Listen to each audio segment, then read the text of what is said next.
하나 둘. 예. 안녕하세요. 반갑습니다. 같이 잠깐 기도 드리시겠습니다.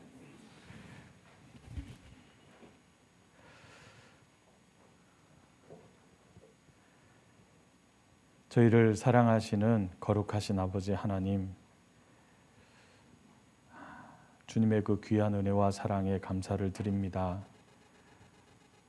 아무 소망 없이 살아가며 죄로 인하여 영원한 형벌에 빠져 마땅한 저희들을 오직 예수님의 피로 구원하여 주시고 천국 소망 가지고 살 수 있도록 은혜 주신 것을 감사드립니다. 구원받은 이후에도 여전히 어리석고 미련하고 교만하기가 그지없지만 변함없는 사랑으로 저희를 대해 주심에 또한 감사를 드립니다. 주일을 맞이하여 한 피바다 한 몸 이룬 형제요 자매님들께서 한자리에 모였습니다. 모이기를 힘쓰라 라는 말씀을 따라 모인 저희들에게 오직 주님께서 함께해 주시고 저희를 향한 주님의 선한 뜻을 분별할 수 있도록 도와주셔서 오직 저희의 남은 삶이 주님을 기쁘시게 하며 영광 돌리는 삶이 될 수 있도록 인도해 주시옵소서. 피치 못할 사정으로 함께하지 못한 형제 자매님들 어디에 계시든지 그분들에게도 합당한 은총을 더해 주셔서 다음번엔 함께 모여 주님을 찬송하고 말씀을 배우며 믿는 것과 아는 것에 더욱 하나 되어 복음을 위하여 더욱 합력하고 살아가는데 부족하지 않도록 인도해 주시옵소서. 말씀을 상고하는 이 시간 오직 주님의 도우심을 바라봅니다. 저희를 참으로 사랑하시는 예수님의 이름으로 기도드립니다. 아멘. 예, 베드로전서 1장 찾겠습니다. 베드로전서 1장입니다. 14절에서 16절입니다.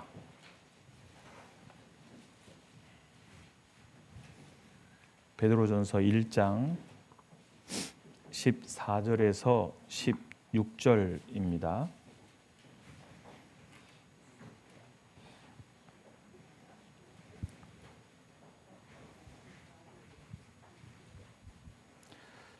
네, 찾으셨으면 같이 읽어보겠습니다. 너희가 순종하는 자식처럼 이전 알지 못할 때에 줬던 너희 사욕을 본삼지 말고 오직 너희를 부르신 거룩한 자처럼 너희도 모든 행실에 거룩한 자가 되라. 기록하였으되 내가 거룩하니 너희도 거룩할지어다 하셨느니라. 네.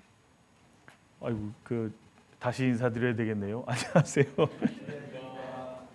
종일 인사만 할 것 같아요. 뵙게 돼서 반갑습니다. 대구 지역엔 처음 온 것 같습니다. 2005년도에 이렇게 자립하시게 됐다고 연역으로 올려놓으신 글을 읽었습니다. 이제 거의 20년이 조금 못 됐는데요. 이 지역의 복음을 위해서 합력하시는 우리 형제자매들 뵙게 돼서 반갑습니다. 오늘은 베드로전서 1장 14절에서 16절 말씀을 통해서요. 내가 거룩하니 너희도 거룩할지어다. 거룩이라는 주제를 조금 같이 생각해 보려고 합니다. 제가 평소에 말씀을 공부할 때요. 어려운 주제가 몇 개 있습니다. 그게 이제 거룩이고요. 또 하나는 영광입니다. 그게 잘 모르겠는 거예요. 이 이미지는 얼핏 아는 것 같은데 잘 모르겠더라고요. 그래서 이제 거룩에 대해서 함께 살펴보면 좋겠다 싶어서요.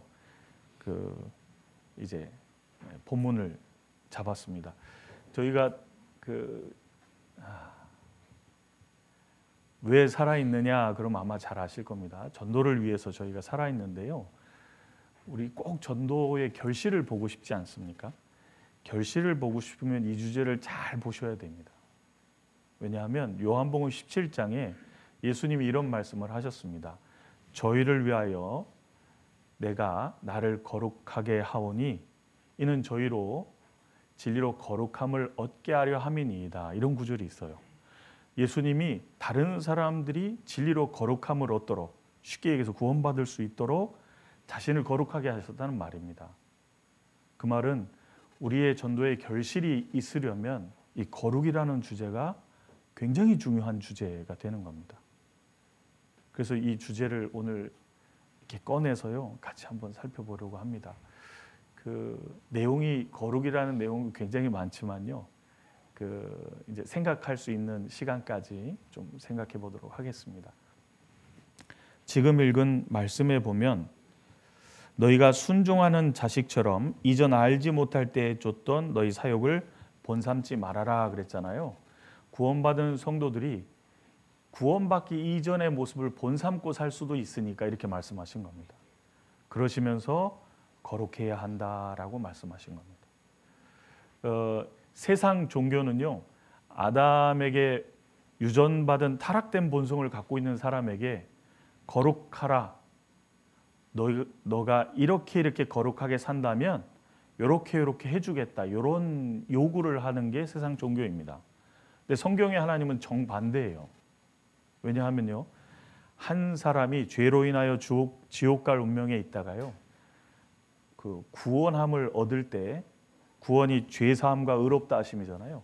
구원함을 얻을 때 하나님은 거룩한 영을 주시는 겁니다. 성령을 주시고 이제 거룩하게 살아라 말씀하시는 게 하나님이십니다. 그러니까 살 수 있도록 해놓고 살라고 하시는 거예요. 예를 들면 요한복음 8장에 가늠하다 현장에서 잡힌 여인을 예수님이 이렇게 말씀하셨죠. 나도 너를 정죄치 아니하노니 너는 가서 다시는 죄를 범치 말아라. 정죄에서 벗어나게 한 다음에 죄와 싸워 이기는 삶을 살아라, 이렇게 말씀하신 거지 않습니까? 그 로마서도 1장에서 3장을 보면 1장은 모든 사람에게 복음이 필요하다. 왠지 아느냐? 이방인은 하나님도 알지 못하고 죄를 마음대로 지으면서 살아가고 있지 않느냐? 이방인은 하나님 앞에 타락된 죄인이다. 유대인들은 이방인을 판단하고 논단하면서 도덕적으로 나온 건 전혀 없지 않느냐? 유대인도 똑같이 죄인 아니냐? 그렇기 때문에 복음이라는 의가 필요하다. 그래서 믿음으로 의롭다함 받는 것이다. 이걸 얘기한 뒤에 6장부터는 그렇게 의롭다함을 받은 사람에게 의롭게 살아가는 거룩과 성화를 요구하지 않습니까? 그러니까 하나님은 전혀 다른 거예요.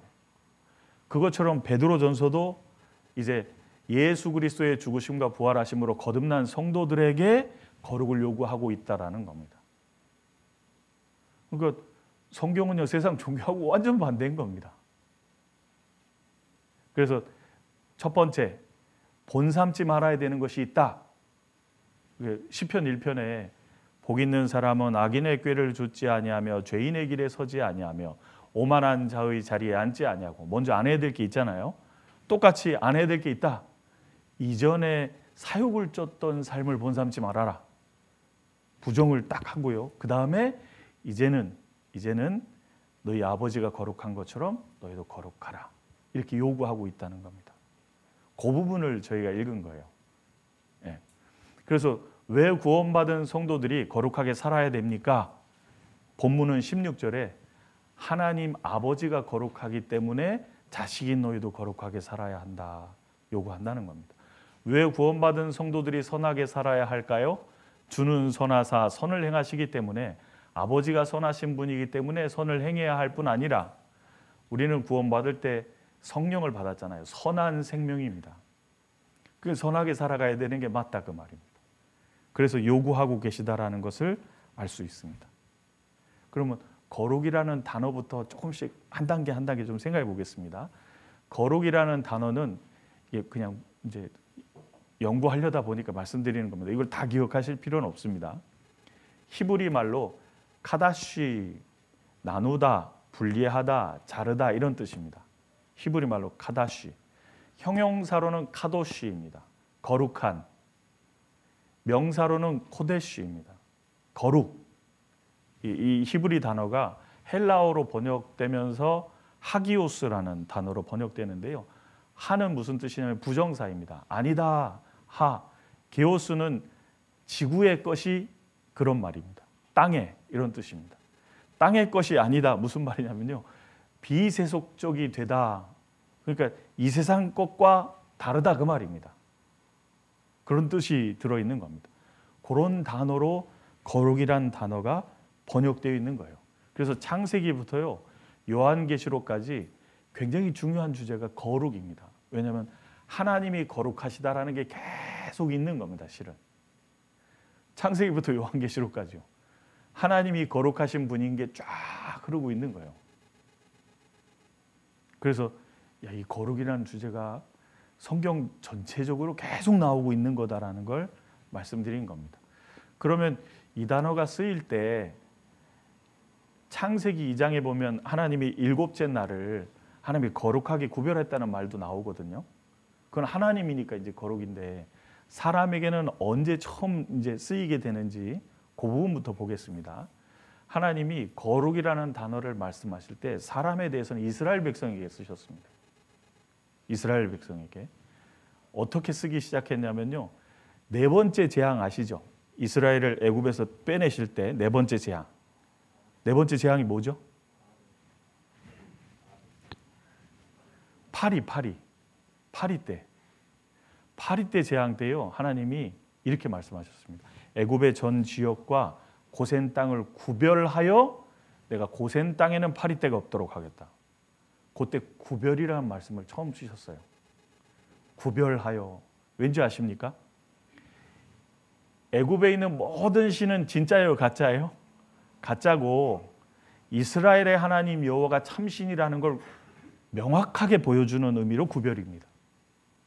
그래서 구별, 히브리 말로 발라 이렇게 돼 있어요.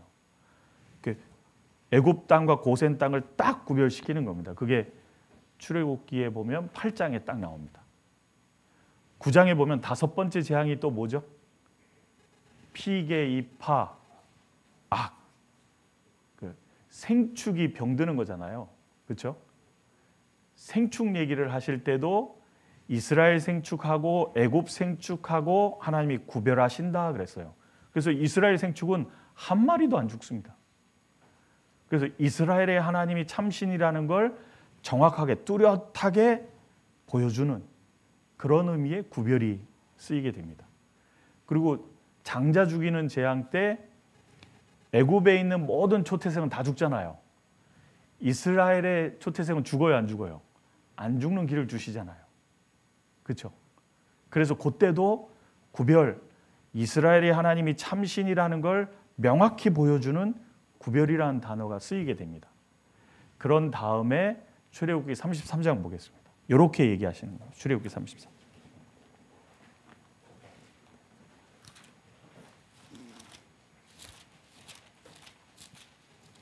33장 16절입니다.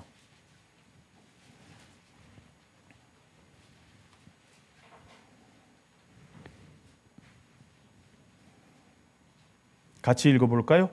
나와 주의 백성이 주의 목전에 은총 입은 줄을 무엇으로 알리이까? 주께서 우리와 함께 행하심으로 나와 주의 백성을 천하 만민 중에 구별하심이 아니니까. 자 보십시오. 주께서 우리와 함께 행하심으로 나와 주의 백성을 천하 만민 중에 전 세계 많은 사람들 중에 구별하심이 아니니까 이랬죠. 여기는 창세기 8장, 9장, 11장에 나온 구별과 다른 단어가 쓰입니다. 이 단어는 무슨 뜻이냐면요. 이스라엘의 하나님이 참신이라는 걸 명확하게 드러내주는 구별이 아니라 천하 만민 중에 이스라엘을 하나님 편으로 분리해내다 그런 구별이라는 단어가 쓰입니다. 구별은 똑같은 단어인데 의미가 달라요. 하나님이 이스라엘을 하나님 편으로 빼냈다 그 말입니다. 구별이다 그런 거예요. 요 백성들을 레위기에 보면 20장 보겠습니다. 레위기 20장 이렇게 말씀하셨습니다. 26절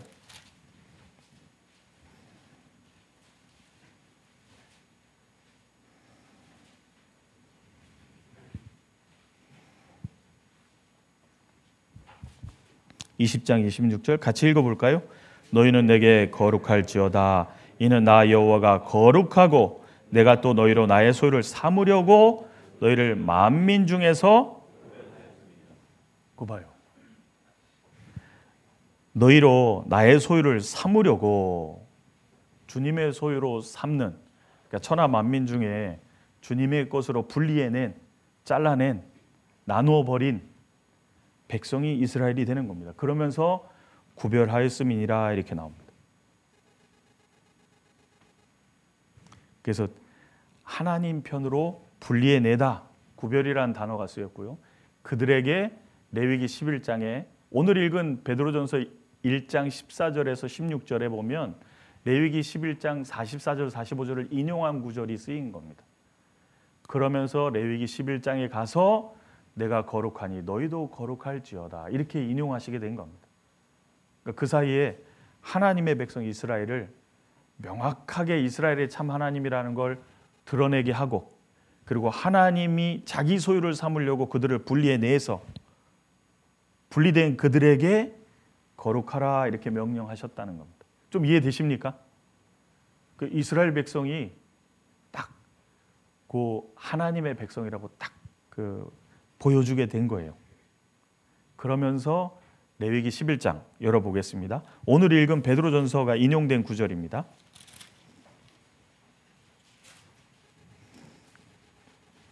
(44절) (45절입니다) 베드로전서 1장에 인용된 구절이 이 구절입니다. 44절 45절 같이 읽어볼까요? 나는 여호와 너의 하나님이라. 내가 거룩하니 너희도 몸을 구별하여 거룩하게 하고 땅에 기는 바 기어다니는 것으로 인하여 스스로 더럽히지 말라. 나는 너의 하나님이 되려고 너희를 애굽 땅에서 인도하여 낸 여호와라. 내가 거룩하니 너희도 거룩할지어다. 그래서 이스라엘이 모형이 되잖아요. 이스라엘은 육체를 택한 거잖아요. 그렇죠? 실제로는요. 잠언 1장에 있는 것처럼 하나님의 책망을 듣고 돌이키는, 회개하고 복음을 믿는 사람에게 하나님이 일치한 마음을 주고 하나님의 영을 주어서 돌 같은 마음을 제하고 부드러운 마음, 고기 같은 마음을 줘서 하나님의 율례와 규례를 따르게 하리니 그렇게 돼 있잖아요. 그들이 나의 백성이니라 그렇게 말씀하셨어요. 구원받은 성도들이 주님의 편으로 딱 분리해낸 주님의 백성, 주님의 자녀가 되는 겁니다. 그들에게 아버지가 거룩하니 너희도 거룩해야 한다라고 말씀하시게 된 겁니다. 우리 구원받은 성도와 어떤 상관관계가 있는지 좀 한번 알아본 겁니다. 성경에 하나님은 거룩하니라 이런 말씀이 계속 나옵니다. 시편 99편 열어보겠습니다.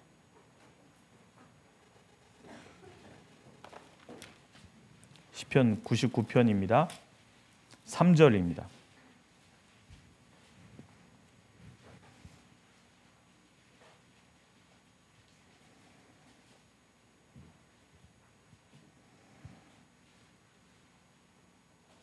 같이 읽어볼까요? 주의 크고 두려운 이름을 찬송할지어다. 그는 거룩하시도다. 자, 하나님은 거룩하시도다 그랬습니다. 5절도 읽어볼까요? 같이 읽겠습니다. 너희는 여호와 우리 하나님을 높여 그 발등상 앞에서 경배할지어다. 그는 9절도 읽겠습니다. 너희는 여호와 우리 하나님을 높이고 그 성전에서 경배할지어다. 대저 여호와 우리 하나님은 한편 하네요. 하나님이 거룩하시다는 말씀이 몇 번 쓰였어요? 3번이요. 성경에서 삼은 무슨 수죠? 완전수입니다. 완전수. 삼위일체 하나님 완전수죠. 거룩을 3번 이렇게 외치게 됩니다. 그래서 찬송가에도 거룩 거룩 거룩 전능하신 주여, 거룩이 3번 쓰이죠. 하나님은 완전하신 분이고 완전히 구별되어 계신 분이라는 걸 나타내는 겁니다. 이사야서 6장에도 하나님이 이사야 선지자에게 나타나심을 보여주실 때도 거룩하다 거룩하다 거룩하다 3번이 쓰입니다. 요한계시록에도요 4장에 거룩 거룩 거룩 계속 성경 내내 하나님이 거룩하신 분이라는 게 계속 쓰이는 겁니다. 그럼 우리를 생각했을 때요, 하나님은 의롭고 거룩하고 선하시잖아요. 우리는 의롭지 않죠. 오히려 의로워 보이지만 낮은 은을 입힌 토기와 같아서 속을 보면 전혀 의롭지 않은, 오히려 불의한 사람이죠. 하나님은 거룩하신 분입니다. 이 세상과 완전히 구별되어 계신 분입니다. 우리는 세속적이죠. 하나님은 선하십니다. 우리는 때때로 선해 보이지 실제로 선하지 않습니다. 악하죠. 그러니까 사람에게는 주는 선하사, 나는 선하다 이렇게 말할 수 없거든요. 때때로 선한 일을 할 뿐이죠. 하나님은 거룩하시다, 사람이 거룩하다 이렇게 말할 수 없거든요. 거룩해 보일 때가 있을 뿐이죠. 그러니까 완전히 수준이 다르다 그 말입니다. 하나님이 거룩하신 분이라는 걸 성경이 말합니다. 성경 전체적으로. 그리고 이 거룩은 하나님의 백성에게 또 하나님의 집에 합당한 양식이라고 되어 있습니다. 93편 열어보겠습니다. 93편 5절입니다.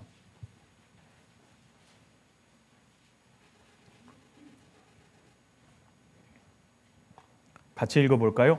여호와여 주의 증거하심이 확실하고 거룩함이 주의 집에 합당하여 영구하리로다.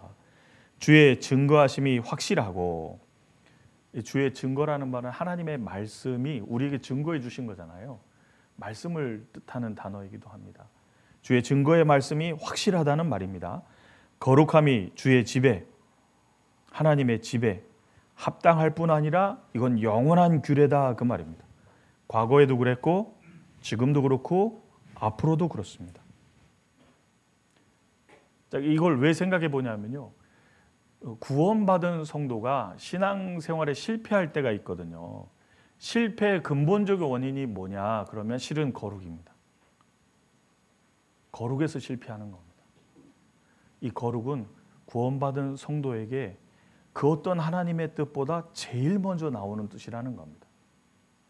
그 어떤 하나님의 뜻보다요. 예를 들면 항상 기뻐하라, 쉬지 말고 기도하라, 범사에 감사하라. 이는 그리스도 예수 안에서 너희를 향하신 하나님의 뜻이니라. 이 구절 잘 아시죠? 되게 유명하죠. 그렇죠? 그거 한번 볼까요? 데살로니가전서. 거룩이 얼마나 중요한 주제인지 확인해 보겠습니다. 데살로니가전서 5장 16절.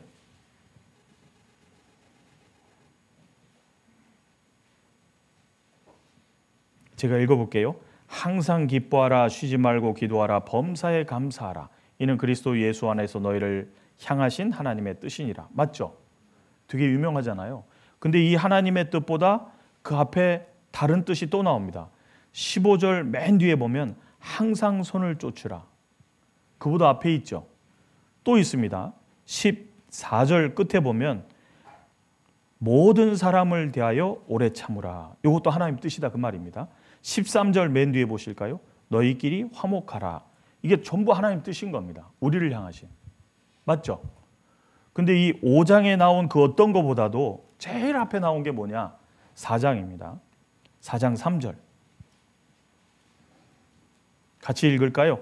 하나님의 뜻은 이것이니 너희의 곧 음란을 버리고. 그 어떤 하나님의 뜻보다 제일 먼저 나온 게 뭐예요? 거룩인 겁니다. 그 어떤 하나님의 뜻보다 제일 앞서 있는 게 거룩이에요. 그래서 구약과 신약의 내용들을 전부 살펴보면요. 신앙생활에 실패했던 모든 원인을 궁극적으로 조사하면 결국은 거룩에서의 실패인 겁니다. 거룩에서 실패. 거룩, 하나님 편으로 구별하다 이런 뜻하고 같은 뜻인데요. 하나님은 나누시는 분이라는 걸 창세기 1장에서부터 알 수 있습니다. 하나님은 빛과 어둠을 나누셨습니다. 궁창 위의 물과 궁창 아래의 물로 나누셨습니다. 물에서 뭇을 나누셨습니다. 그러면서 결실이 맺히게 하셨다는 겁니다. 씨와 열매 맺는 과목들이 나게 하셨잖아요. 나뉘어지고 구별됨으로 결실하게 하시는 분이라는 거기 때문에 결국은 신앙생활의 실패의 근본적인 원인이 거룩에 있다는 겁니다. 이스라엘이 왜 2000년 역사 속에서 그렇게 징벌을 받고 문제가 됐을까요? 구별에서 실패한 거잖아요. 거룩에서의 실패입니다. 이게 상당히 중요한 주제라는 것을 살펴보면 알게 됩니다. 그럼 무엇으로부터 구별되어야 되느냐? 무엇으로부터 거룩할 필요가 있느냐? 그 말입니다. 첫 번째로는 거짓된 이론과 사상들이 굉장히 많습니다. 구원받은 우리는요, 거짓된 이론과 사상에서 정확히 구별되어야 합니다. 악인의 꾀도 있죠, 죄인의 길도 있죠, 오만한 자의 자리도 있습니다. 구별되어야 합니다. 그리고 여호와의 율법을 주야로 묵상하는 것이 우리에게 알맞은 합당한 식양이라는 겁니다. 그러니까 잘못된 사상에서부터 구별되어야 합니다. 거룩해야 되죠. 두 번째로는 세상 사람으로부터 구별되어야 합니다. 고린도후서입니다. 6장. 구원받지 않은 사람들과 구별이 있어야 된다 그 말입니다. 고린도후서 6장 14절.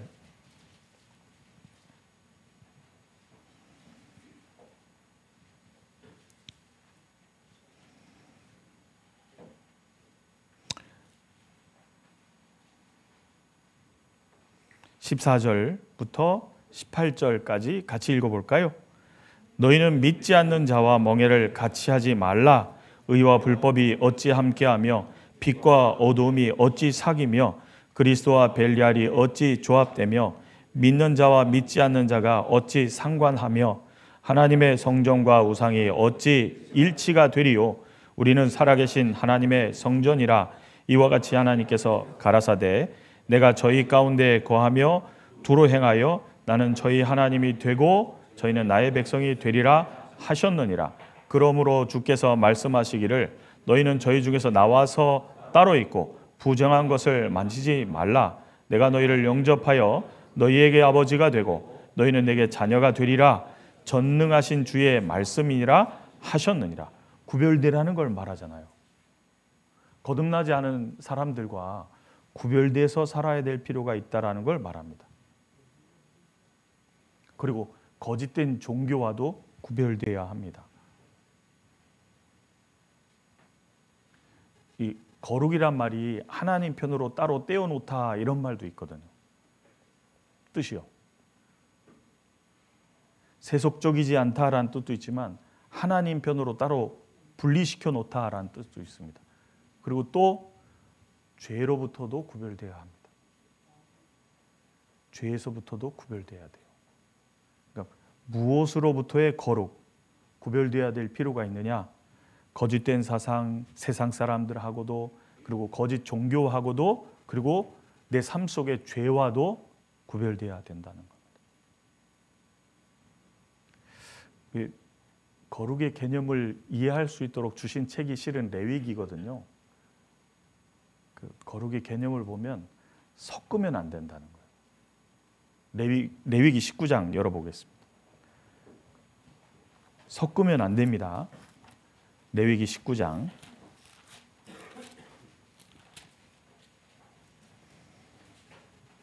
19절입니다. 레위기 19장 19절.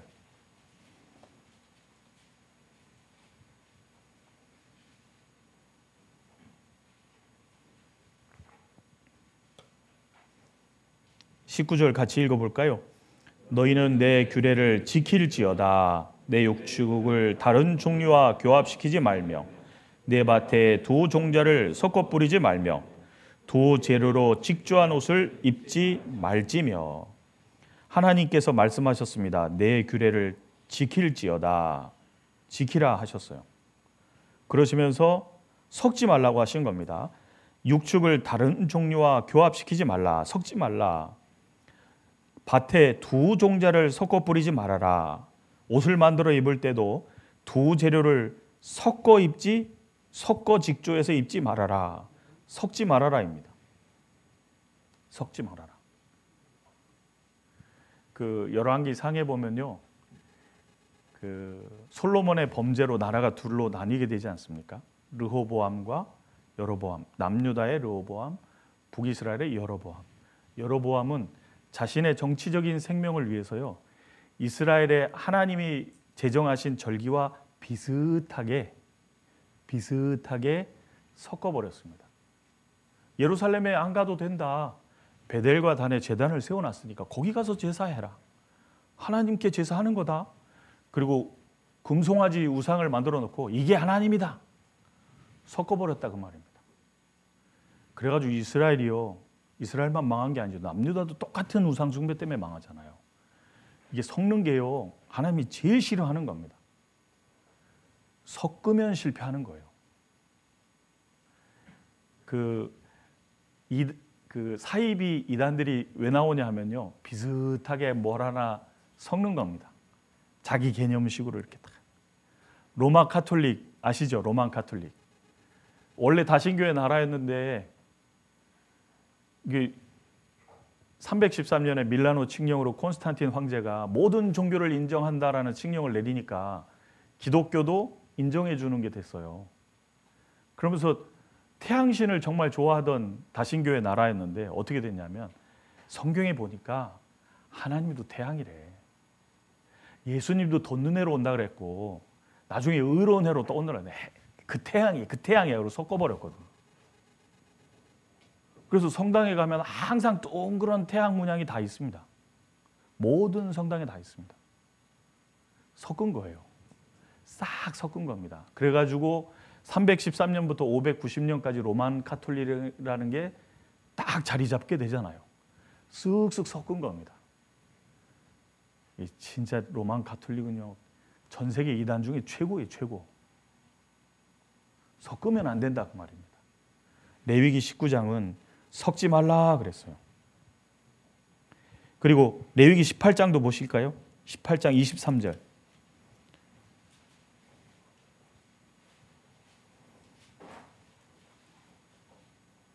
이게 낯뜨겁지만 이게 일부러 읽는 겁니다. 23절. 너는 짐승과 교합하여 자기를 더럽히지 말며 여자가 된 자는 짐승 앞에 서서 그것과 교접하지 말라. 이는 문란한 일이니라. 섞지 말라. 어떻게 사람이 짐승하고 그럴 수 있느냐. 안 된다 하신 겁니다. 이게 부끄러운 얘기라요. 요즘 이런 일도 많아집니다. 그리고 이사야서 1장에 보면 포도주에 물을 섞지 말라 이랬잖아요. 섞으면 안 된다고 계속 얘기하시는 겁니다. 혼잡은 거룩한 게 아니다 그 말입니다. 스바냐서에 보면요, 하나님이 마지막에 이 세상을 7년 환란에 심판하실 때요, 심판받는 사람들의 리스트가 나오는데요, 참 웃긴 말이 나옵니다. 여호와 하나님을 섬긴다고 하면서 우상도 섬기는 자들 심판받을 거라고. 하나님도 믿는 것 같지만요, 내용을 보면 하나님 믿는 게 아니에요. 자기가 원하는 다른 걸 믿는 거예요. 얼마 전에 지금 상담하고 있는 87 되신 할아버지가 계신데요, 저희 교회 십몇 년 다니셨더라고요. 아유, 나도 다 믿어요. 진짜 믿는 줄 알았죠. 근데 얘기를 나눠보니까 아니에요. 나는요, 이분 정보사 출신인데요, 국가가 원하지 않으면 난 믿을 수 없어요 그러시는 거예요. 어르신 다니엘의 세 친구 얘기 들어보셨어요? 들어봤지.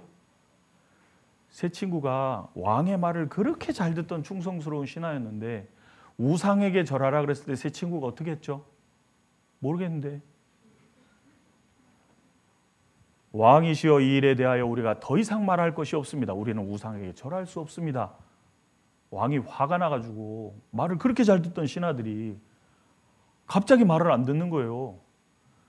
그러니까 좋은 말 할 때 경배해라 그랬는데 안 듣잖아요. 풀물을 7배 뜨겁게 해도 거기다 집어넣어 버렸는데 하나님이 그 불 가운데서 살려줬잖아요. 그래가지고 오히려 왕으로 하여금 이스라엘 하나님이 진짜 신이네 알게 하는 계기를 만들어 놓잖아요. 그리고 성경에 기록되게 했잖아요. 왜요? 이 신앙이 진짜 바른 신앙이라는 걸 보여준 거지 않습니까? 그래서 그 얘기를 해드렸어요. 이거 어르신이 믿는 거하고 성경이 얘기하는 거하고 좀 다르지 않으세요? 다르네. 어르신, 성경의 하나님은 마음과 목숨과 뜻과 힘을 다해서 섬기는 거 모르세요? 거기 목숨이 들어가요, 안 들어가요? 성경의 신앙은 민족과 국가와 이념을 초월해서 진리의 하나님을 섬기는 거기 때문에 그걸 뛰어넘는 거 아닙니까? 쭉 얘기를 드렸더니요, 눈을 감고 가만히 계시다가, 그러니까 내가 뭔가 이상하긴 하더라고. 하나님 믿는 것 같잖아요. 아니다 그 말입니다. 자기가 원하는 대로 섞어버린 거예요.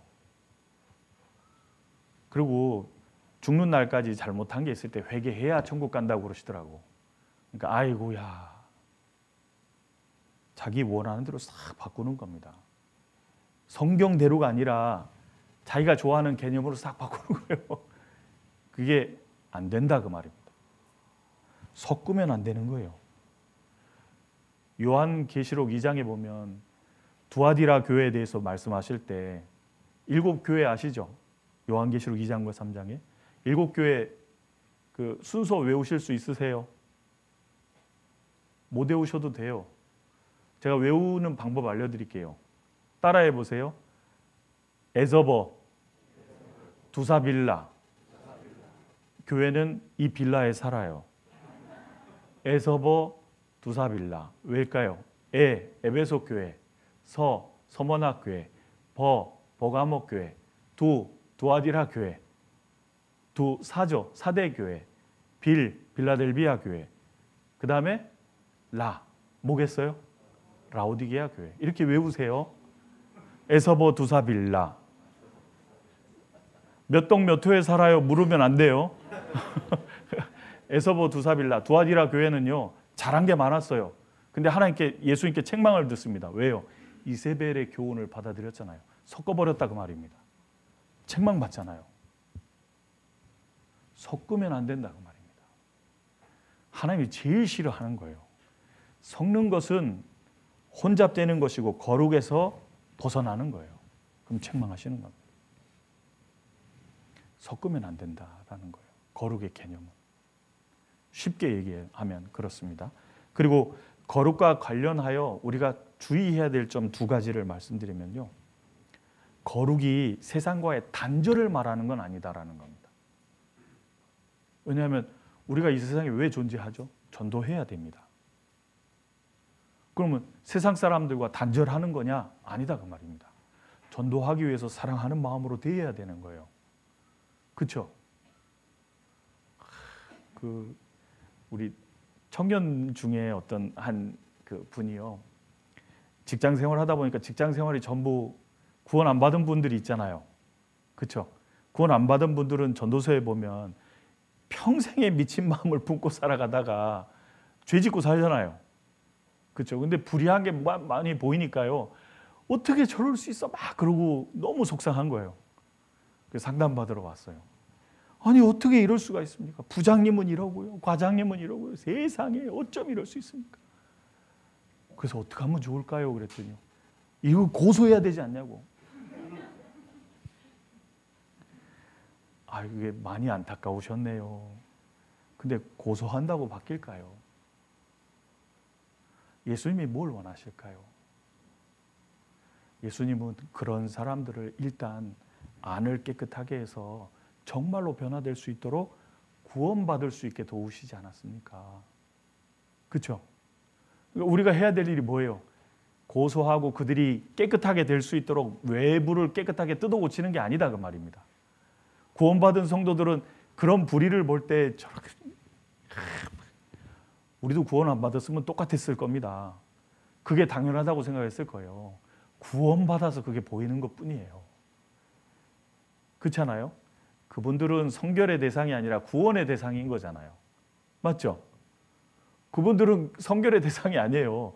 구원받으면 그분들도 우리처럼 될 수 있어요. 구원의 대상이라는 겁니다. 고소하는 게 진짜 바른 방법이 아니고 그분들 구원받을 수 있도록 도와줘야 된다고. 그래서 잘 생각해 보라고. 그 고소해가지고 싸우고 정쟁을 한다고 그분들이 바뀌겠냐고. 미쳤는데, 좀비인데 바뀌겠냐고. 안 바뀐다고. 진짜 바뀌는 방법은 예수님이 말씀하신 것처럼 안을 깨끗하게 될 수 있도록 도와서 겉으로 깨끗하게 되는 거지 않겠냐고. 그랬더니 가만히 생각하더니 그게 또 맞거든요. 그러면 그런 거였네요. 그러면 제가 그렇게 해볼게요. 그리고 이제 회사 가서요, 이 사람 전부 죄송합니다, 미친 사람 이렇게 보니까 이해가 다 되더래요. 미쳤구나 이렇게. 그래서 그분들이 구원받을 수 있도록 선을 베풀고 잘해주고 이렇게 하는 방향으로 바꾸더라고요.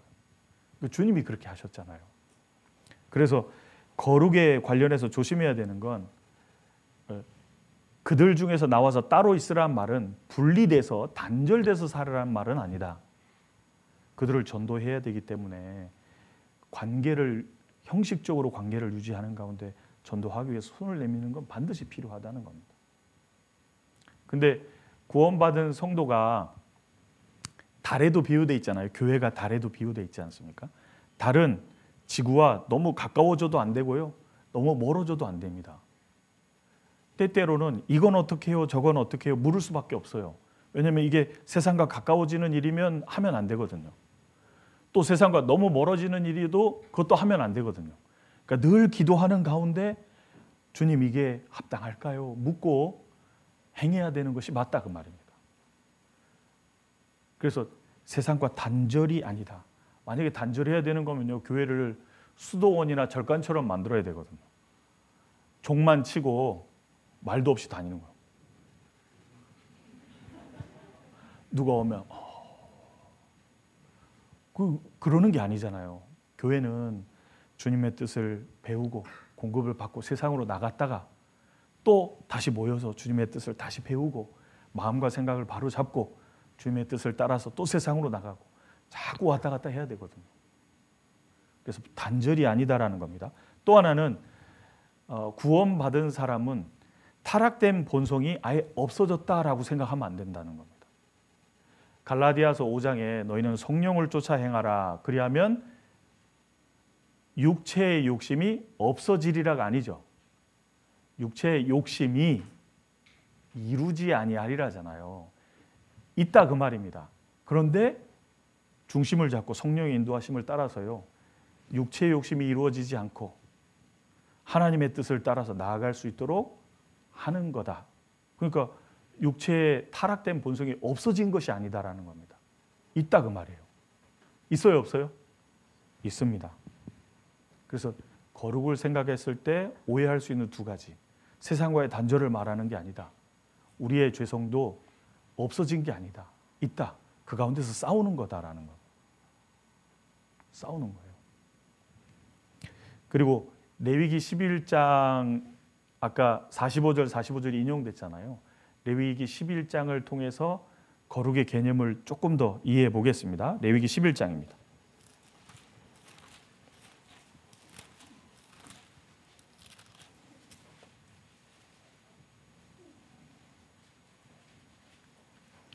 (11장)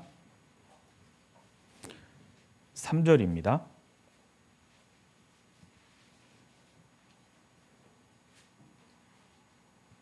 3절 같이 읽어볼까요? 짐승 중 무릇 굽이 갈라져 쪽발이 되고 새김질하는 것은 너희가 먹되.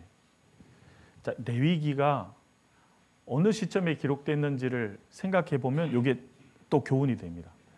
출애굽을 경험한 이스라엘, 구원을 경험한 이스라엘 사람들에게, 하나님의 백성으로서 딱 구별된 이스라엘 사람들에게 레위기, 거룩을 요구하고 계신 겁니다. 우리도 마찬가지죠. 은혜 찬송에 보면요, 베드로전서 2장 9절을 인용해서 찬송을 만들었는데요.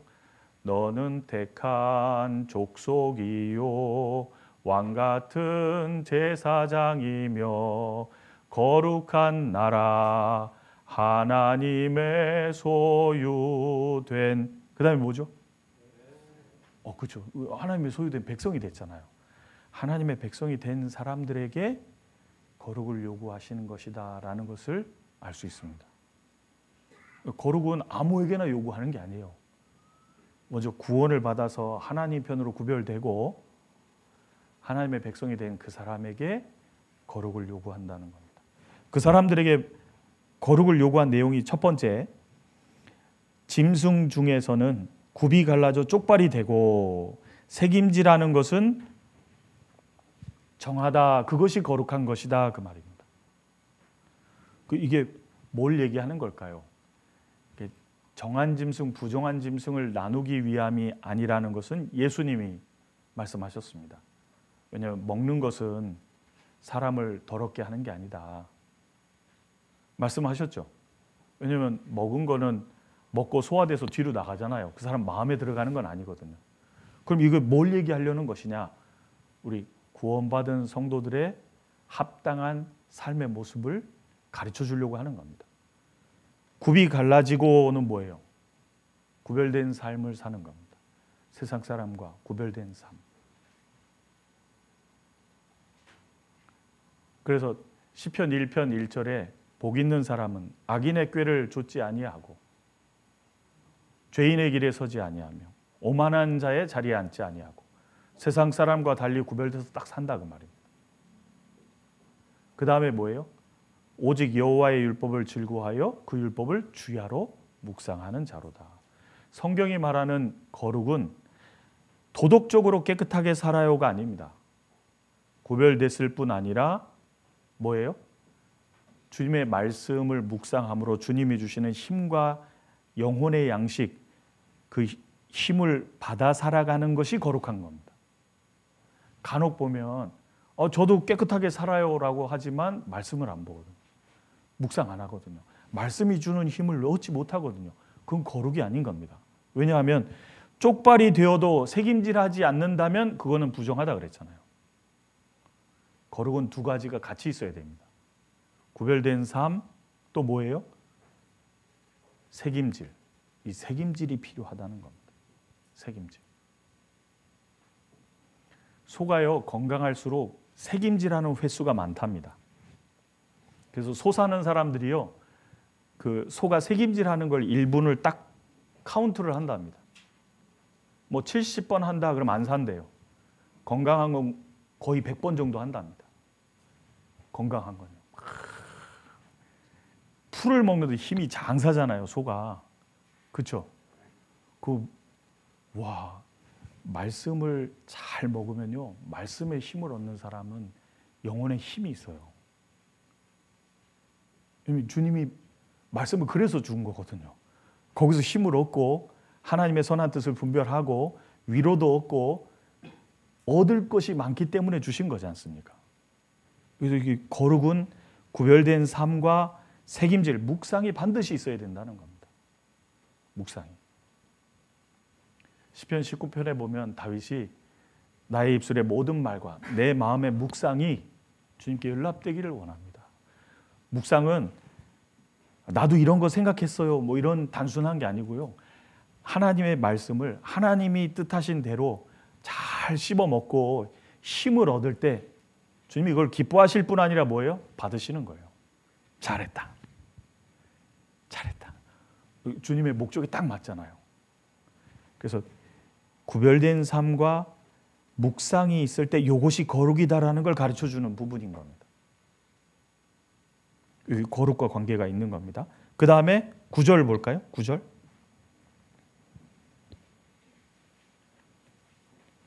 9절에서 12절. 요거 같이 읽어보겠습니다. 물에 있는 모든 것 중 너희의 먹을 만한 것은 이것이니 무릇 강과 바다와 다른 물에 있는 것 중에 지느러미와 비늘 있는 것은 너희가 먹되 무릇 물에서 동하는 것과 무릇 물에서 사는 것 곧 무릇 강과 바다에 있는 것으로서 지느러미와 비늘 없는 것은 너희에게 가증한 것이라. 이들은 너희에게 가증한 것이니 너희는 그 고기를 먹지 말고 그 주검을 가증히 여기라. 수중 생물의 지느러미와 비늘 없는 것은 너희에게 가증하니라. 그러니까 수중 생물 중에는 뭘 먹냐? 지느러미와 비늘 있는 것은 정하다 그랬습니다. 이게 단지 음식이 아니라는 걸 생각했죠. 그럼 이건 뭐 얘기하는 거냐? 첫 번째, 지느러미가 없고 비늘이 없는 거 부정하다 그랬습니다.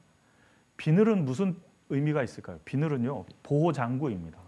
외부의 충격으로부터 보호를 하는 거예요. 보호. 맥이 비늘이 없습니다. 미꾸라지 비늘이 없습니다. 겉에 충격이 딱 가해지잖아요. 그 생채기가 나서 목숨의 위험을 가하게 됩니다. 이게 상처가 크게 납니다. 근데 비늘이 있는 건요, 충격이 있어도 비늘이 마치 갑옷처럼 역할을 하거든요. 툭툭. 그 그리스도인에게 반드시 필요한 장구가 있는 거 아시죠? 그 마귀와의 전쟁을 위해서 6가지 장구가 필요하다고 에베소서 6장에 말했잖아요. 그렇죠?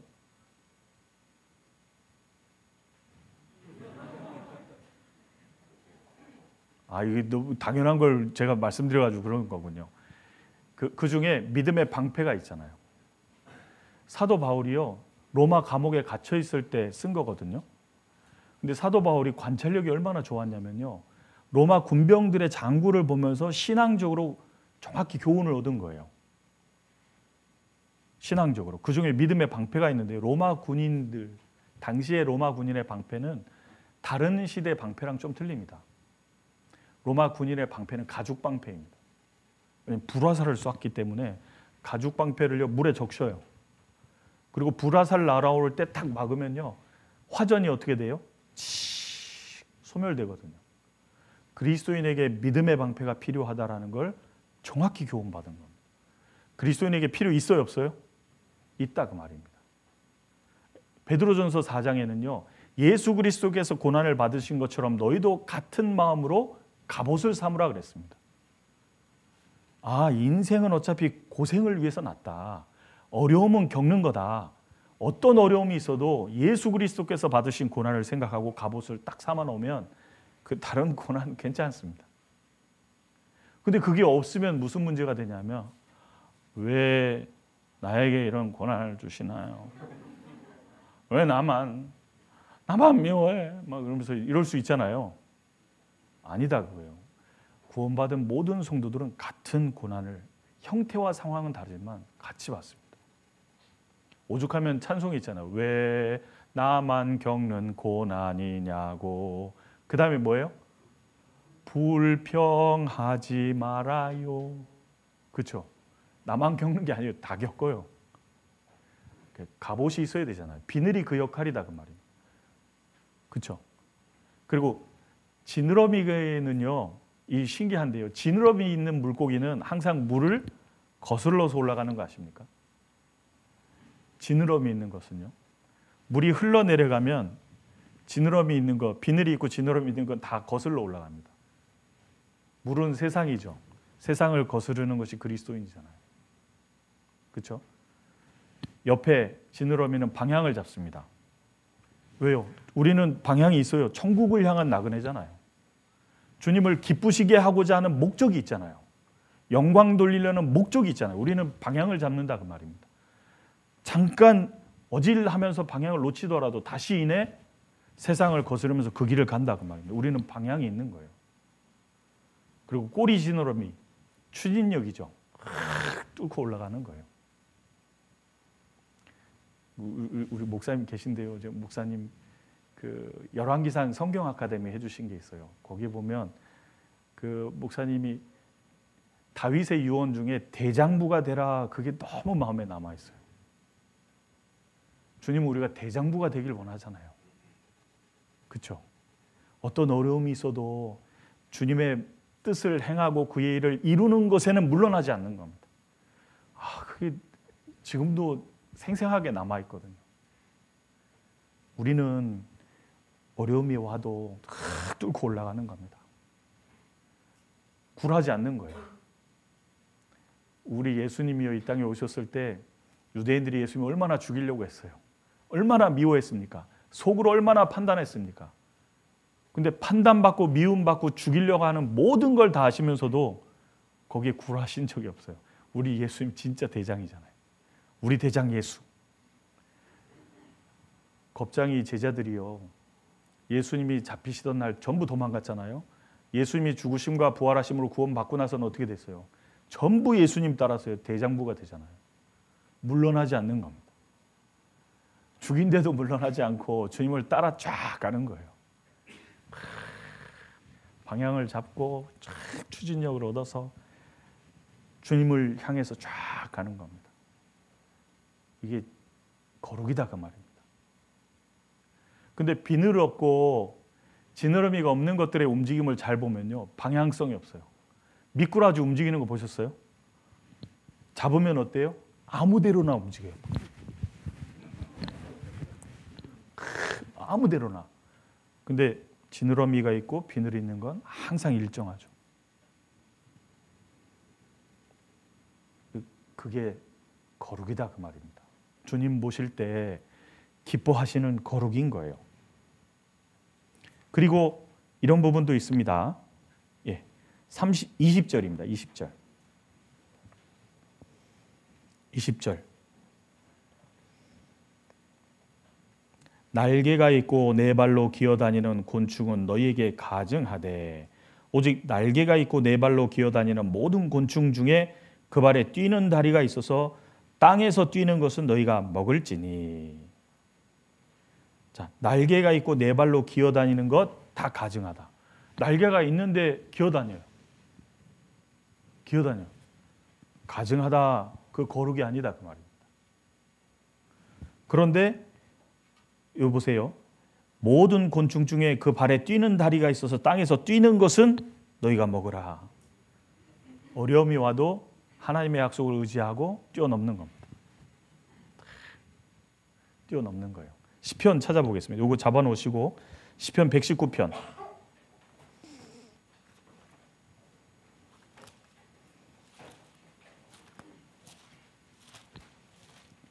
시편 119편 165절입니다.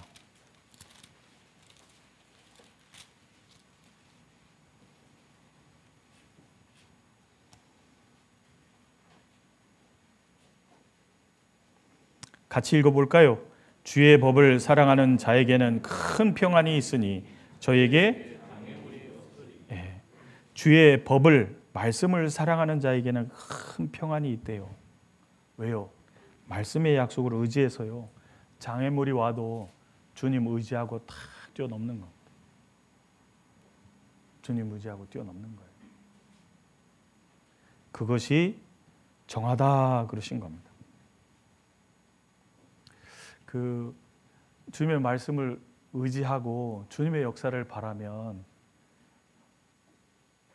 그 사모하는 것이 주님께 축복을 얻게 합니다. 예를 들면 마태복음 15장에 보면 수로보니게 여인 아세요? 예수님이 시돈 땅으로 이렇게 이방 땅으로 가셨을 때 많은 사람하고 얘기를 하고 있는데 저 멀리서 가나안 여자, 헬라인이라고도 되어 있는데요. 수로보니게 여인이 멀리서 소리를 지릅니다. 다윗의 자손 예수여, 나를 불쌍히 여기소서. 내 딸이 흉악히 귀신 들렸나이다. 소리를 막 지르는 거예요. 여러분 여기 방에서 교제하시는데 5층 가니까 카페 있더라고요. 형제자매들이 막 얘기하고 있는데 밖에서 큰 소리로 부르는 거예요. 목사회장님, 내 딸이. 소리를 막 지르면요, 예의는 아니죠. 사람들 와서 얘기하면 돼. 막 큰 소리로 막 그러는 겁니다. 사람들이 다 듣잖아요. 근데 예수님이 들은 척도 안 했어요. 예수님 너무하지 않아요? 들은 척도 안 했어. 여러분 어떻게 생각하십니까? 들은 척도 안 해요. 오죽하면 제자들이 예수님 좀 고쳐서 보내주시면 안 되겠을까요? 말할 정도로 예수님 들은 척을 안 했어요. 누가 여러분 어떤 형제님을 부르는데 다 들어놓고 들은 척 안 하면 무시잖아요. 무시. 저 사람이 날 무시하네 이럴 수 있잖아요. 무시하는데 제자들이요, 좀 고쳐주면 안 되냐 그랬을 때 예수님이 나는 이스라엘의 잃어버린 양에게로 보내심을 받았다. 딱 거절하십니다. 은혜로우시고 자비로우신 예수님이 거절하셨어요. 근데 그 여인은 포기하지 않았어요. 예수님께 나와서요, 엎드려서 주여, 나를 불쌍히 여겨주십시오. 내 딸 불쌍히 여겨달라. 예수님이요, 더 놀랍게 자녀들의 떡을 취해서 개들에게 던지는 것이 합당치 않다 그러고 툭 쳐버리셨어요. 저는요, 그 묵상하면서 그거 돌아섰을 것 같더라고요. 교만하니까. 고쳐주지 않을 거면 말지 왜 나를 개라고 하냐고. 근데요, 사람이 그러면 그건 싸울 일이지만 주님이 그러시는 건 이유가 있습니다. 뭐죠? 정말로 주님을 바라보는지 보시는 거예요. 근데 그 여인이요, 멈추지 않고 오히려 예수님이 탁 낮추실 때 납작 엎드려서요, 예, 맞습니다.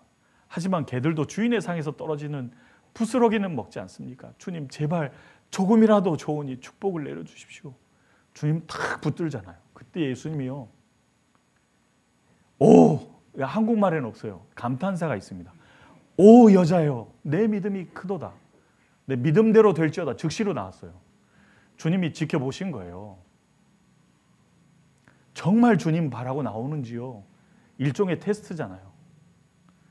그 여인은 그 테스트를요, 주님을 간절히 바라는 가운데 멈추지 않았어요. 어떤 상황이 와도 멈추지 않았어요.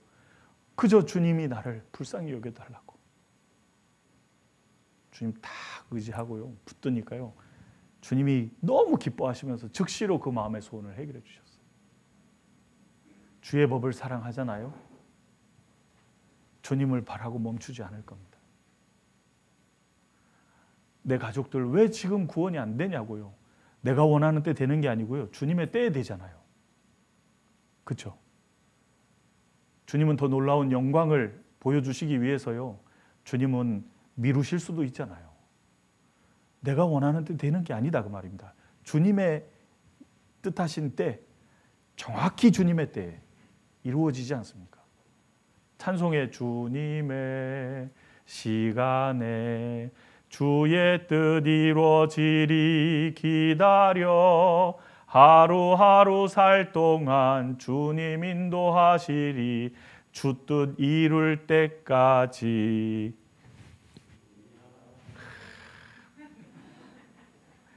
저 혼자만 불렀으면 어떻게 될 뻔했을까요? 기다리라고 찬송에도 말하잖아요. 왜냐하면 주님의 때에 이루어진다 그 말입니다.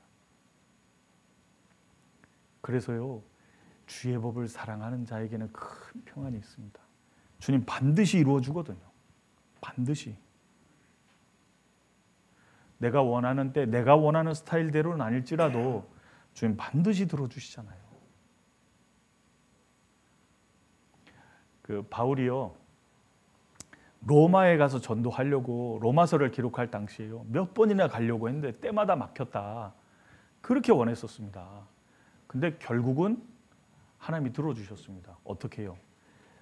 바울이 원하던 시기에 바울이 원하는 방법대로는 아닙니다.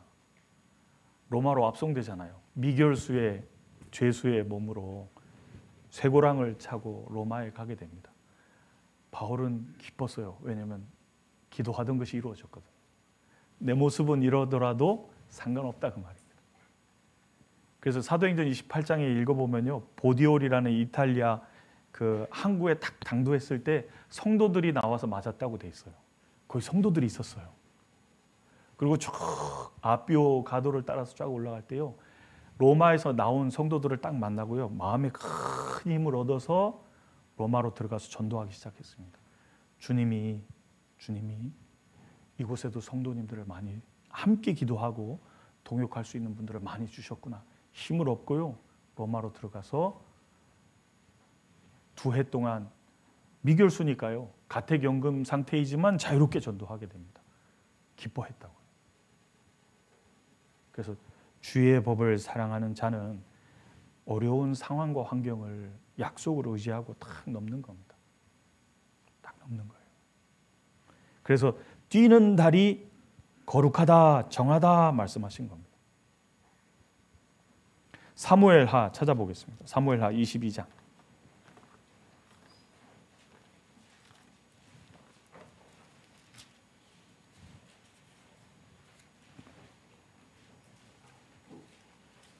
사무엘하 22장 30절입니다.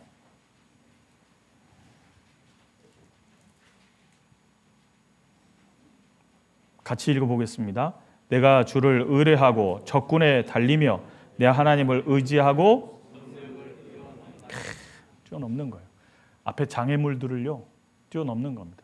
그래서 주의 법을 사랑하는 자에게는 큰 평안이 있으리니 저희에게는 장애물이 없으리다는 말은 장애물 자체가 없다는 말이 아니고요. 장애물이 있어도 말씀을 의지하고 뛰어넘는 겁니다. 정하다 그러신 거예요. 그리고 레위기 11장에 보면 발바닥으로 다니는 것은 다 부정하다 그랬습니다. 발바닥으로 다니는 것. 발바닥으로. 레위기 11장.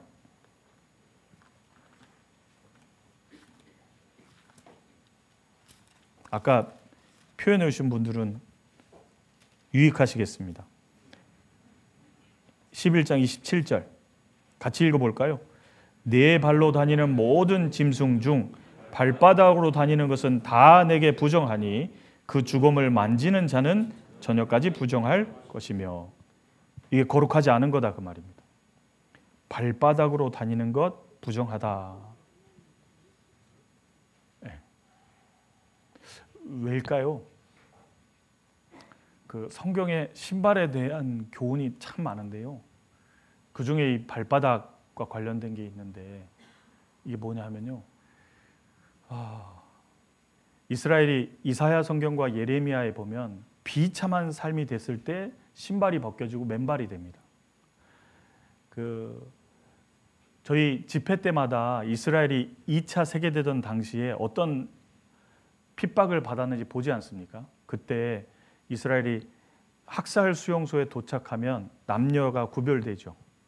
나뉘어집니다. 그 다음에 옷이 벗겨짐을 당하죠. 그리고 죄수복, 거친 옷으로 갈아입게 되고요. 머리를 깎고 그 다음에 나오는 장면들 중에 보면 옷 무더기도 보이지만 신발 무더기 보여요, 안 보여요?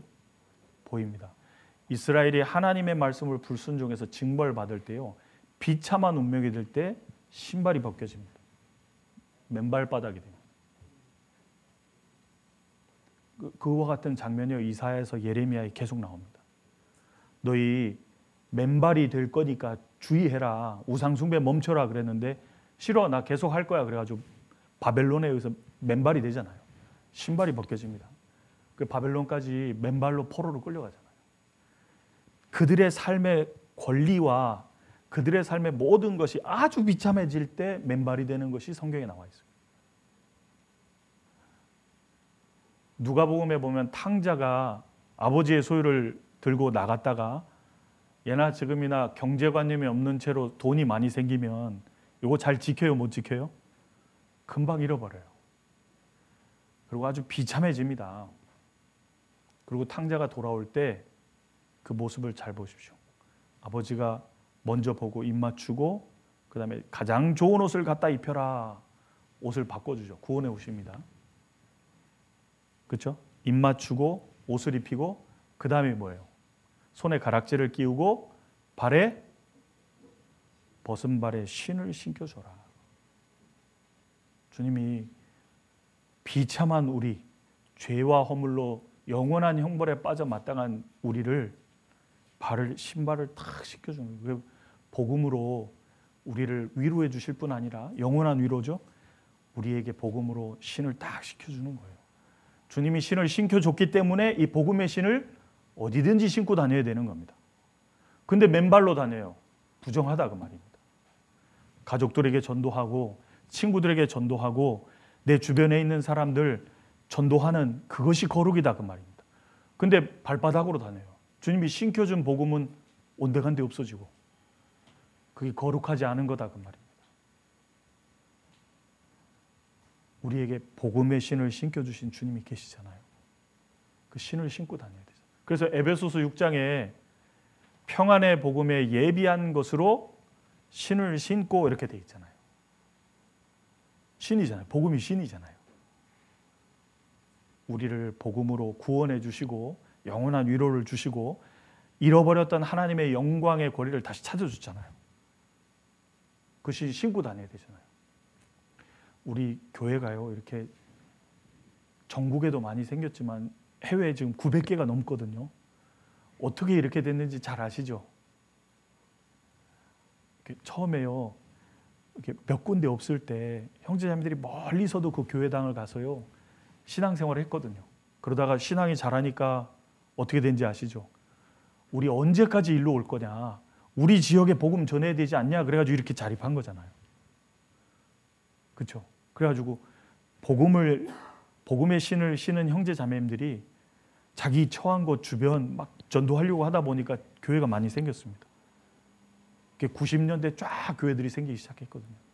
그리고 그러면서 형제 자매들이 많이 느니까요, 해외 출장 가는 형제 자매들이 많이 생겼어요. 필리핀 갔던 형제님 한 가정이요, 이거 복음을 안 전해줄 수 없잖아요 해가지고 비디오를 가지고 막 들려주다 보니까 한 가정, 두 가정, 세 가정, 이거 어떻게 하면 좋아요? 아니 저기 서울중앙교회 전화해서 이완 목사님한테 이거 어떻게 하면 좋아요? 그래서 단기 파송 가고 선교하게 된 거잖아요. 복음의 신을 신고 다닌 분들에 의해서 복음이 전해져가지고 교회가 생겼거든. 지금 필리핀 얼마나 잘 전해져요. 러시아 선교요, 의료 선교 갔던 한 자매님이 한 분에게 말씀을 들어줬는데 우리나라에 이 복음 확실히 모르는 사람 너무 많아요. 전도해 주세요 가지고 전도된 거잖아요. 복음의 신을 신고 다니는 분들이었잖아요. 이곳에도 마찬가지지 않습니까? 발바닥으로 다니는 건 거룩이 아닌 겁니다. 주님이 신겨준 복음의 신을 신고 다니는 것, 그것이 거룩인 거예요. 그래서 한 구원받은 성도 주변으로 구원받은 성도들이 계속 생기는 거예요. 가족들, 직장 지인들, 친구들, 이게 복음의 신을 신고 다니는 성도의 모습, 거룩한 모습이지 않습니까? 그래서 발바닥으로 다니는 것은 부정하다, 이렇게 거룩에 대해서 설명하고 있는 것. 레위기 11장도 좀 이해되시죠? 예. 그리고 이 거룩이 어떤 개념인지 쭉 얘기한 다음에 한 가지 더 나은 거룩, 더 거룩하기를 원하는 사람들에게 민수기 6장을 얘기하신 게 있습니다. 민수기 6장 열어보겠습니다.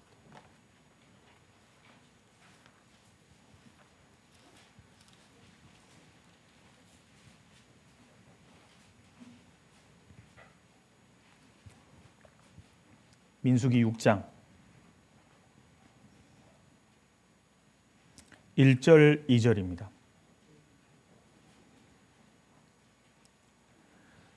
1절 2절 제가 읽어볼게요. 여호와께서 모세에게 일러 가라사대 이스라엘 자손에게 고하여 그들에게 이르라. 남자나 여자가 특별한 소원 곧 나시린의 소원을 하고 자기 몸을 구별하여 여호와께 드리거든. 자, 여기 나시린의 규례가 나오는 게 이게 자원제입니다. 더 주님께 거룩한 삶을 살기 위해서 스스로 자기를 제한하는 자원제예요. 그러니까 레위기 11장은 일반적으로 모든 구원받은 성도들이 거룩이 어떤 뜻인지를 밝혀주고 그런 사람들 중에도 더욱 자신을 구별해서요, 주님의 뜻을 위해서 자신에게 주어진 것들을 제한하고 더욱 구별되기 원하는 사람들도 있지 않습니까? 그런 사람들은 이렇게 해라 말씀하신 겁니다. 이게 자발적 행동이라는 걸 기억하십시오. 여기 보면 3절입니다. 포도주와 독주를 멀리하며 포도주의 초나 독주의 초를 마시지 말며 포도즙도 마시지 말며 생포도나 건포도도 먹지 말지니 자기 몸을 구별하는 모든 날 동안에는 포도나무 수사는 씨나 껍질이라도 먹지 말지며. 포도주와 독주를 끊고 일체의 포도 열매 소산을 건포도라도 씨나 껍질까지 다 먹는 겁니다. 쉽게 얘기해서요, 포도나무 소사는 전도서에도 있는 것처럼 기쁨을 위한 거거든요. 육체적인 기쁨을 제한하는 겁니다. 그거 할 수도 있지만 더욱 구별된 삶, 주님의 역사를 바라는 마음으로요, 자기 스스로를 제한하는 거예요. 바울이 그랬잖아요. 내 형제가 마음에 문제가 된다면 나 평생 안 먹겠다. 적극적으로 구별시켰습니다. 적극적으로. 바울 사도가 대표적인 인물이잖아요. 그리고 우리 교회 중에서도 그런 분들 많습니다. 정말 자기 주변에 이뤄진 영혼들을 더욱 건지기 위해서요, 할 수 있어요. 해도 문제가 없어요. 그런데 스스로 제한하는 거예요. 아니다. 주님의 역사를 바라는 마음으로요, 자기를 탁 올가매는 겁니다. 그래서 포도주와 독주를 끊고 포도나무 열매 소산을 먹지 않는다. 자기에게 주어진 육신적인 기쁨과 즐거움을 제한하는 겁니다. 그리고 두 번째로는 5절 그 소원을 하고 구별하는 모든 날 동안은 삭도를 도무지 그 머리에 대지 말 것이라. 머리털을 밀지 않습니다. 왜냐하면 머리털을 주신 건 머리털에 손을 안 대는 건요. 머리가 예수 그리스도의 모형이잖아요. 그렇죠? 주님의 다스림과 통치하심에 자신을 탁 맡기는 겁니다. 머리털을 탁 기르는 거예요. 삼손이 나실인이었잖아요. 삼손의 힘의 근원이 어디 있었죠? 머리털에 있었습니다. 주님께로부터 나온다 그 말입니다. 거기에 탁 순응하는 거예요.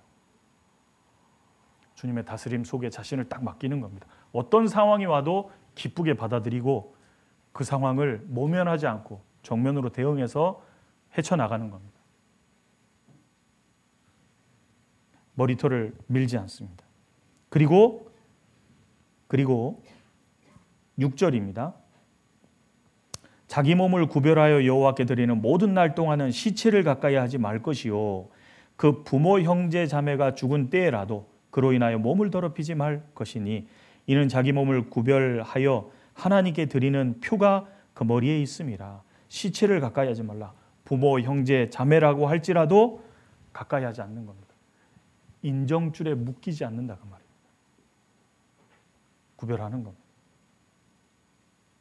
아사 왕이요, 자기 태후, 자기 어머니가 우상 숭배하니까요, 태후를 폐위해 버렸잖아요. 안 된다고. 하나님 섬기는 백성이 무슨 우상 숭배냐고 어머니를 폐위시켜 버렸어요. 인정이 안 매였잖아요. 그 대단한 겁니다. 어떻게 그럴 수가 있겠어요.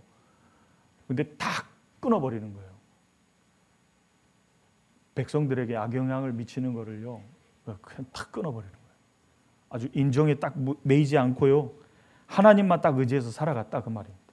그래서 레위기 11장은 일반적인 거룩의 개념, 민수기 6장은 더 적극적으로 자신을 구별시키려는 자원제의 의미에서의 거룩인 겁니다.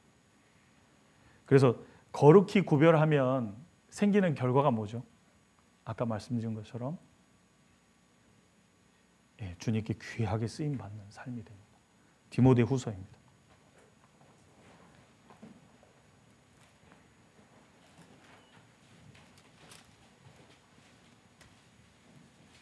디모데후서 2장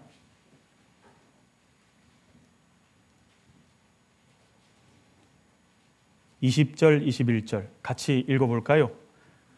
큰 집에는 금과 은의 그릇이 있음 뿐 아니요 나무와 질그릇도 있어 귀히 쓰는 것도 있고 천이 쓰는 것도 있나니 그러므로 누구든지 이런 것에서 자기를 깨끗하게 하면 귀히 쓰는 그릇이 되어 거룩하고 주인의 쓰심에 합당하며 모든 선한 일에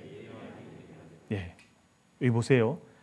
그러므로 누구든지 이런 것에서 앞에 나오는 죄들에서 자기를 깨끗하게 하면 보세요. 깨끗하게 하면 구별되면 귀히 쓰는 그릇이 되어 거룩하고 그랬습니다. 그게 거룩한 겁니다.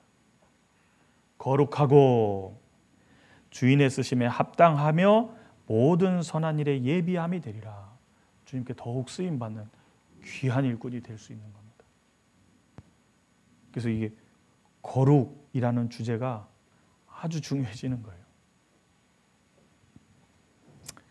근데 이제 문제는 이게 쉽게 잘 안 되는 게 육신이 말을 잘 들어요, 안 들어요? 잘 안 들어요. 그래서 이 거룩을 위해서 고린도전서 9장에 보면 바울 사도 자신도 육신을 어떻게 했다고요? 쳐서 복종케 함은. 쳐서 복종시키는 겁니다. 말을 잘 안 듣거든요. 자꾸 다른 거 원하고 이 일반적인 삶 속에서 자꾸 안락한 삶을 생각하고 자꾸 엉뚱한 생각을 하니까 쳐서 하나님 말씀에 복종하도록 탁 때리는 겁니다. 자신을. 쳐서 복종시킨다고 되어 있는 거예요. 그래서 이 거룩을 추구하는 사람의 모습은 죄에서부터 자기를 단호하게 구별시키고요. 거짓된 사상, 세상 사람들, 죄에서 자기를 딱 과감하게 구별시키는 게 거룩의 증거인 겁니다. 그러면 주님이 그런 사람들 주님께 더욱 귀히 쓰임 받을 수 있도록 사용하시는 거예요. 제가 교회에서 청년회를 담당하고 있는데요. 청년들이 보면 정말 쓰임 받는 청년들이 있습니다. 왜냐하면 똑같은 전화를 하고 똑같은 접촉을 하는데 주님이 써요. 신기하게 그 형제님이 뭘 하면 신기하게 주님의 역사가 나타나요. 주님이 쓰시는 겁니다. 왜일까요? 자기를 구별시키는 거예요. 자꾸 주님이 쓰실 수 있도록 자기를 회사에서도 그 어디에서도 가정에서도 하나님의 뜻을 따라서 자신을 딱 구별시키는 겁니다. 그러니까 그 형제님 간증을 들으면 너무 은혜가 돼요. 왜냐하면 아니 그냥 전화해야 돼서 전화했는데 나오더라는 겁니다. 신방 가야 돼서 신방을 갔는데 그때 교제하는 것 때문에 딱 붙들리더라는 거예요. 자기가 다른 분하고 다르게 한 게 없다는 겁니다. 근데 신기하게 쓰이는 거예요. 주님이 쓰시는 게 맞아요, 틀려요? 맞잖아요. 그 들으면요 너무 은혜가 되고 덕이 돼요. 아, 주님이 써주시는구나. 그래서 이 거룩을 딱 자신을 구별시키면요 주님께 더욱 귀히 쓰임 받는다라는 거예요. 그 나머지 내용이 좀 있는데요. 그거 빼고 꼭 얘기 드리고 싶은 거 한 가지 드리고 맞춰보려고 합니다.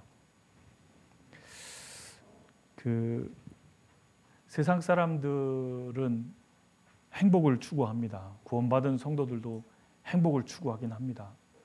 근데 프란시스 쉐퍼라는 목사님이 이런 말씀을 하셨습니다. 제가 읽어드리겠습니다. 여러분, 행복을 삶의 목표로 삼지 마십시오.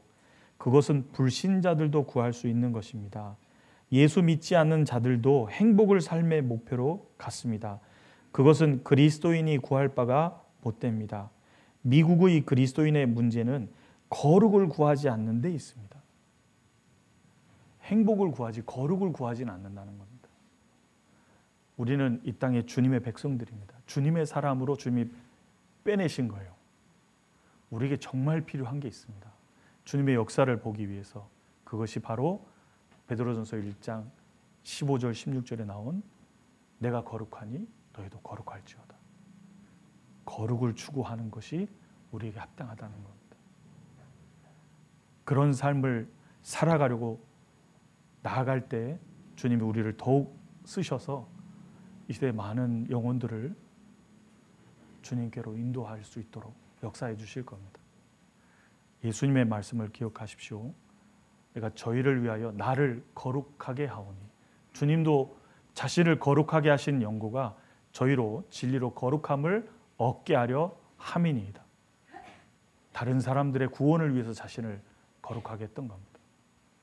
이 시대의 마지막 시대에 우리가 더욱 거룩한 삶을 추구하는 것이 합당하리라 생각이 되어서요.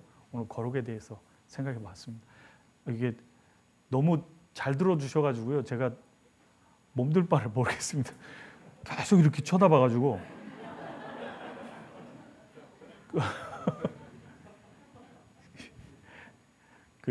뵈서 영광입니다. 같이 기도하시겠습니다.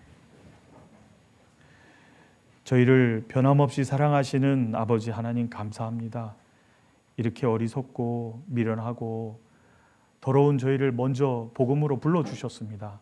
저희를 불러주심은 주님의 선하신 뜻이 있음을 알고 감사를 드립니다. 저희의 남은 삶이 오직 주님의 뜻을 행하고 그의 일을 온전히 이루는데 물러서지 않고 나아가는 정말 대장부가 될 수 있도록 도와주시옵소서. 세상 사람들이 구하는 것처럼 행복을 구하기보다 거룩을 추구하는 그리스도인이 되기를 바랍니다. 저희를 귀히 사용해 주시기를 간절히 바랍니다. 오늘 모인 대구 강북교회 형제 자매님들 한 분 한 분을 참석하지 못한 부득이함으로 오지 못하신 한 분 한 분까지도 주님의 역사에 더욱 귀히 사용해 주시기를 간절히 바랍니다. 남은 시간 교제 속에서도 함께해 주시기를 바라오며 저희를 변함없이 사랑하시는 구주 예수님의 이름으로 기도드립니다. 아멘. 찬송하시겠습니다. 찬송가 212장입니다.